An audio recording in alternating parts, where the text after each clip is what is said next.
The candle was still burning on the kitchen table. Just one. The wax had dripped into a soft, fat puddle on the placemat, right beside her untouched plate. I didn't blow it out. I just sat there, letting the silence fill my ears the way laughter used to. The food was cold. Her chair, empty. My stomach, knotted. The text came in at 7:42 p.m. Running late. It's a work dinner again. Don't wait up. Red heart. No punctuation. No apology. Not even my name. That was the third one this month. The second time she'd used that heart emoji she used to save just for me. The first time I didn't reply. By 8:30, the food was dry and I was chewing thoughts I couldn't swallow.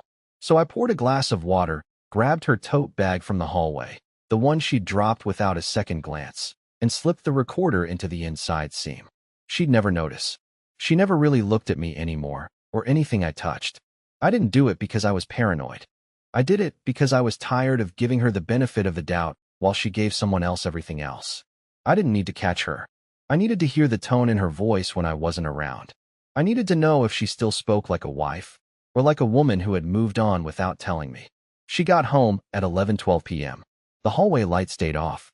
She walked past me like a ghost, skipping steps, heel in one hand, phone in the other, whispering something that sounded a lot like still laughing about it. She didn't know I was awake, or that I'd already downloaded the file. I didn't listen to it right away. I waited. It sat on my desktop for almost an hour, staring at me like a sealed letter from someone who once swore they'd never lie. And then I pressed play. 14 seconds in, I heard her laugh. It wasn't the kind she gave me. It was looser, flirtier, the kind of laugh that used to mean, I want you. But it wasn't me she was laughing with. It was a voice I'd never heard before. A man. And what he said next made my hand freeze on the mouse. You should stop calling these work dinners.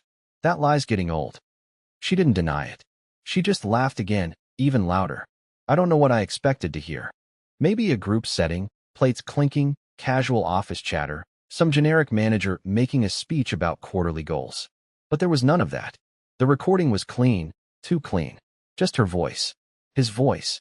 And the occasional clink of a wine glass on what sounded like a small, private table. He called her Red. She hates that nickname. Or at least, she used to. Said it made her sound like a cartoon character. But on the recording, she giggled and said, You always call me that when you're trying to get away with something. He laughed. She laughed.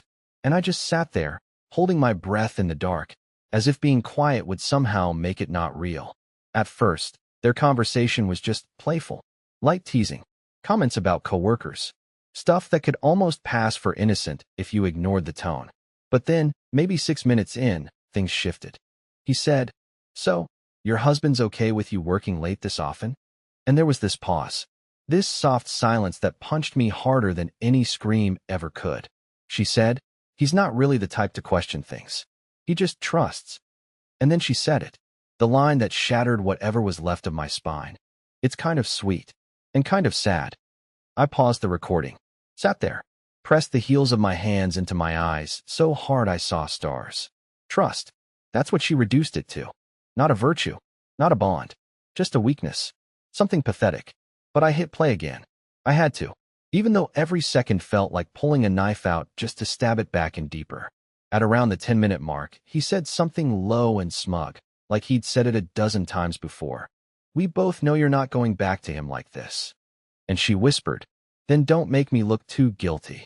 I don't know what that meant. I don't want to know. But I replayed that part 5 times, trying to hear something. Anything. That sounded like regret in her voice. There wasn't any. I let the rest play out while I stared at the blinking cursor on my computer screen. They talked about plans. About how next time should be somewhere quieter. About a weekend she was trying to clear without making it obvious. I sat there like a child, listening to the two of them plan around me like I was a piece of forgotten furniture. And when the file finally ended, exactly 27 minutes and 46 seconds later, I didn't cry. I just stood up, walked to the bathroom, turned on the shower, and sat on the floor under the water fully dressed. I stayed there until my fingertips wrinkled and my chest stopped shaking. She was already asleep when I came out. The cold part? She didn't even notice the bag had been moved. Not even a flicker of suspicion. That's when I realized this wasn't new for her. This was rehearsed. Polished. I was the only one still catching up. But not for much longer. The next morning, I made her coffee like I always did. 2 sugars, a splash of oat milk, the travel mug she liked with the lid that never quite fit right. She walked into the kitchen wearing that oversized sweater I bought her last Christmas, the one she used to thank me for with a kiss. Today, she didn't even look at me. "Morning," she said flatly, scrolling her phone. She didn't even wait for me to answer before heading toward the door. "I've got that early client call, remember?" I just nodded, smiling like a fool. "Your coffee's hot." She didn't say thank you. She never does anymore. When the door shut behind her, I didn't move. I stared at the little smudge her thumb left on the mug when she picked it up. She still wore the same perfume, the vanilla rose blend I used to love. Now it just smelled like someone else's victory. I told myself I wouldn't spiral. I told myself I wouldn't check her location again, wouldn't dig through old texts, wouldn't stare at her wedding ring on the counter wondering when she started leaving it there. But I did all of that anyway. Because that's what you do when you're trying to figure out how long you've been a joke. I went to work like normal. Fixed a vending machine that wouldn't dispense anything but sour candy. Listened to 2 coworkers argue about fantasy football. Laughed at their jokes even though I felt like my ribs were cracking from the inside. I checked my phone 10 times an hour, even though I knew she wouldn't text me. She didn't. But around 4:13 p.m., I got an idea. Not the petty kind. Not the scream and break something kind. No, this was colder. I emailed a buddy of mine from high school, Corey. He's the kind of guy who knows how to find out things people try to hide. Private investigator, works quiet, doesn't ask questions. I never thought I'd use the number he gave me back in July when I told him something felt off. But now I was ready. All I said in the message was, "Still have access to background traces? I don't need proof of cheating. I already have that. I want to know who he is." He replied 6 minutes later. "Just one line. Send me what you have. I'll handle the rest." That night, Lila came home humming. That same tune she hums when she's had a good night out. Not too much wine, just enough attention. She kicked off her boots, tossed her bag on the couch, and flopped down next to me like nothing was wrong. Like we were still normal. "How was your day?" she asked, resting her head on my shoulder. I froze. Because suddenly, she wanted to talk. Suddenly, she was interested. And I realized it wasn't guilt that brought her back to me that night. It was fear. She'd seen the corner of the recorder's USB plug sticking out of my laptop the night before. I'm sure of it. She didn't mention it, didn't ask, didn't accuse, but I felt it. The shift. She was checking, testing. And so I smiled, stroked her hair, and said, "Fine, baby. Everything's just fine." Because the truth was coming. And she wouldn't hear it from me. She'd hear it from the one person she thought she could hide forever. The man behind the voice. And when she did, she'd break before I ever raised my voice. Corey didn't waste time. He never does. I sent him the audio file, a time-stamped snippet of their conversation, and the time and location of the so-called work dinner. He asked for 48 hours. He only needed 16. The message came in the next afternoon while I was at a red light, half zoning out to a podcast I wasn't even listening to. It was a single photo. No text. Just a clean, zoomed-in image from a social media profile. His name was Tanner Blythe. I stared at it like it would blink or vanish or offer some explanation for why it existed in my life at all. He wasn't a stranger. He was worse. He was someone I'd actually shaken hands with. 2 years ago, at my own house. He'd done some freelance branding work for Lila's company. She'd introduced him like he was barely relevant. "This is Tanner. He does some of our design stuff. He's funny." That's all she'd said. But I remembered his smirk. The way he looked me over like he was scanning a receipt someone else already paid for. Now I couldn't stop thinking about how familiar they already were back then. And I hated myself for it. I tapped the photo, expanded it, scrolled. His profile was open, stupid, careless, arrogant. I scrolled through filtered selfies, gym mirror shots, ironic captions about hustle and grind, until I found one from 6 weeks ago that made my blood ice cold. It was at a rooftop bar, the Hollow Pine, same as the receipt I found, and in the blurry reflection of the wine glass he was holding, I swear I saw her hair. That deep auburn shade I could spot in any crowd. And next to it, her laugh, caught mid-motion. I couldn't breathe for a second, not because she was smiling, but because I hadn't seen her smile like that in months. That night, I didn't go home right away. I parked in a grocery store lot a block from our place and sat there for hours watching families come and go, headlights flashing over my windshield, thinking about all the stupid nights I stayed up waiting for her. I remembered the birthday she missed because she forgot the time at a client dinner. The anniversary dinner she rebooked for next week because she was stuck in traffic. The nights she came home smelling like cheap wine and excuses. I should have screamed. Should have called her. Should have walked in and confronted it head on. But I didn't. Instead, I drove home, kissed her on the cheek, and said, "You free tomorrow night?" She blinked, caught off guard. "Tomorrow?" "Yeah," I said, casual light. "I thought we could do something together. Just us." She hesitated. That pause. It was everything. Then she smiled too brightly and said, "Sure, baby. That sounds perfect." But I already knew she had other plans. So I made mine too. Plans she wouldn't see coming. Because the truth wasn't enough anymore. I wanted her to feel what I felt. And it was almost time. She picked the restaurant.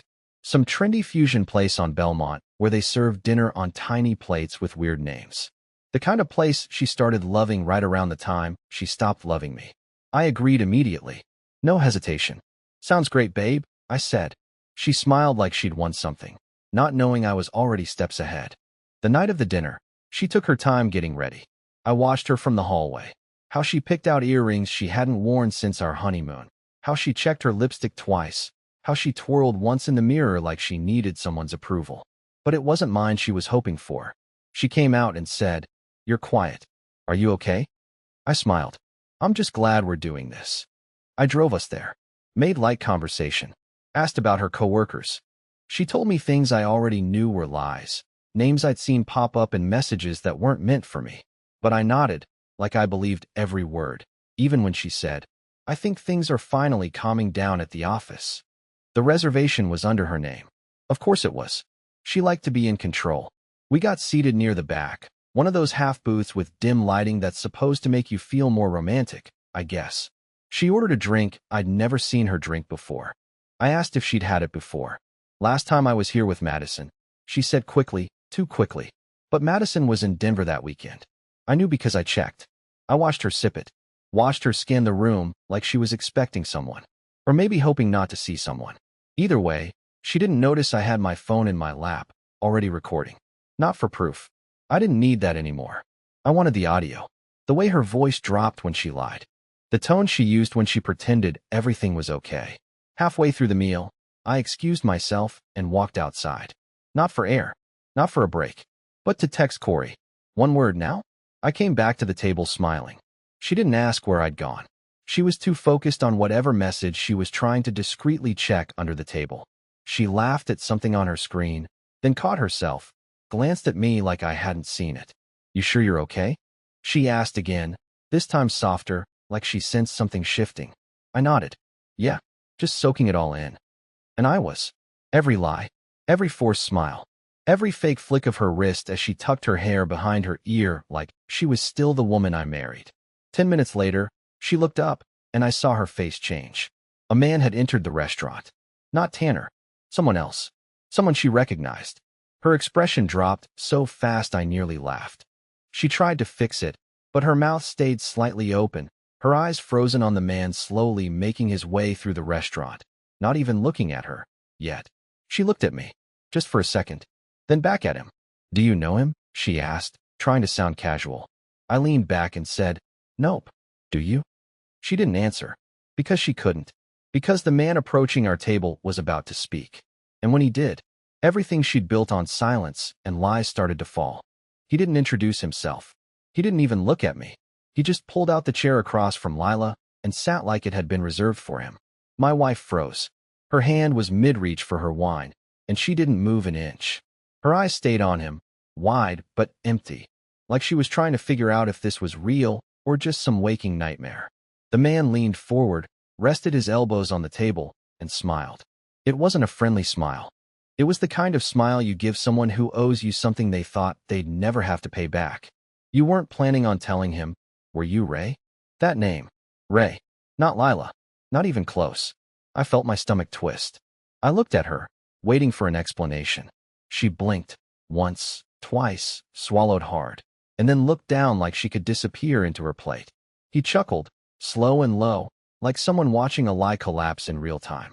"Sorry, man," he said, finally acknowledging me. "Didn't mean to crash date night. But you should probably know, Your wife has a second name and a second phone. And that second phone's got a whole lot of messages that don't sound like someone happily married. She tried to speak, but nothing came out. She just stared at him like he'd stabbed her, and maybe he had. Not with a weapon, but with the one thing she didn't expect from the men in her life anymore, the truth. I leaned back. My hands were cold under the table, but I kept my face still, calm, like I was watching a movie I'd already read spoilers for.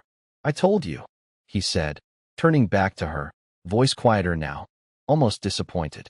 I told you if you ghosted me again, I'd come find you. I gave you chances, Ray. You played both sides for too long. Her face was pale. You said you wouldn't. I said I wouldn't if you were honest.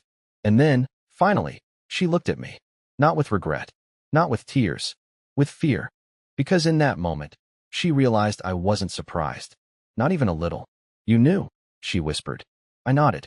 I've been listening to the recordings for days. That broke her. She didn't cry. She didn't scream. She just deflated. Like the last bit of air left her lungs and took every fake smile with it. People were starting to glance at our table, but I didn't care. I stood up, slow, careful, like this wasn't some dramatic exit, just something overdue. I looked at her, really looked, and said, "You're not who I thought you were, but you're exactly who you've been pretending not to be." Then I nodded to the man, whoever he truly was, and walked out. She didn't follow me. Not yet. But she would, because I hadn't even told her the worst part. I'd already moved out, and she didn't even know. I didn't go back to the house. Not that night. Not the next one either. She called. First once, then 5 times, then a full string of missed calls that filled the screen with the same name I'd spent years staring at like it meant something sacred.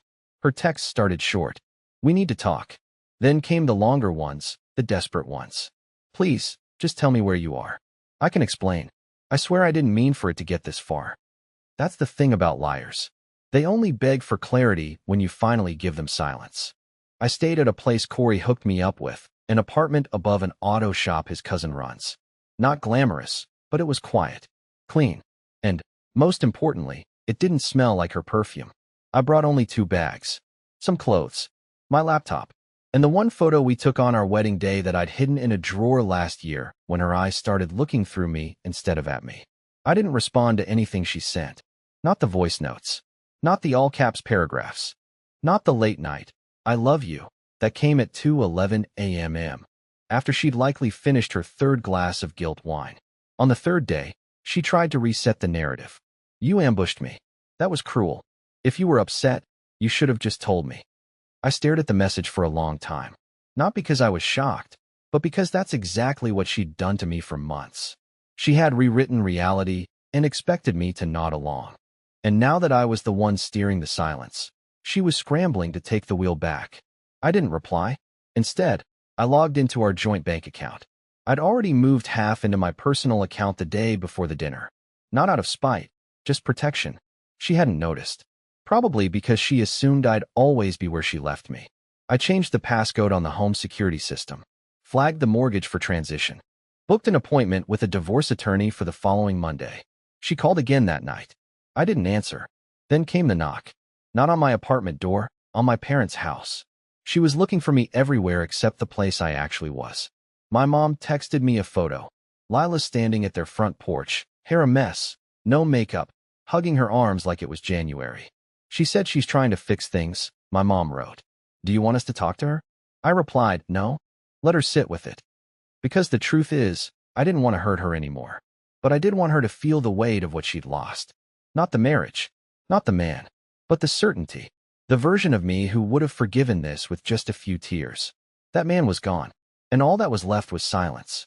The same silence she once used to punish me, now echoing back at her with nowhere to hide. It took her a week to find the address. I don't know how she did it. Maybe she tracked Corey down. Maybe she guilt-tripped someone into giving it up. But on the 8th night, just past 10, I heard the knock. 3 soft taps. Then silence. Then a 4th, like she wasn't sure anymore if she had the right to be there. I didn't open the door right away. I stood in the hallway, heart calm for the first time in weeks. I wasn't angry. I wasn't afraid of what she'd say. I wasn't hoping for some grand apology or explanation. I was just done. When I finally opened it, she looked smaller. Not because she'd lost weight or makeup, but because the performance had stopped. No lies. No pretending. Just Lila, standing in the glow of a hallway light, holding her phone in one hand and a folded-up note in the other. I know I don't deserve it, she said, voice shaking. But I needed to see you one more time. I needed to ask if there's any part of you left that still wants this. I looked at her for a long moment. Not with bitterness. Not with anger. Just clarity. There was, I said gently. But that part of me spent the last year waiting at a table alone while you smiled for someone else. That part of me died the night I realized you weren't coming back. Not really. And what's left? It doesn't hate you. It just finally respects itself enough to walk away. Her eyes filled, but she didn't speak. She looked down at the paper in her hand like it was supposed to change my mind. You don't have to take it, she whispered. But it's everything. All of it.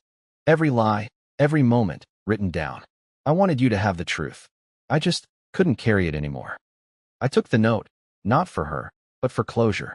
And I said the last thing I ever needed to say to her. Thank you. But I already found the truth. It was in the silence. Then I closed the door. I didn't lock it out of spite. I just didn't need it open anymore.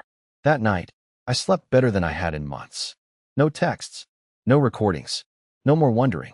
Just peace. The next morning, I opened the windows. Made coffee. Packed the last bag I'd left half full in the corner. I wasn't running. I wasn't escaping. I was just moving on.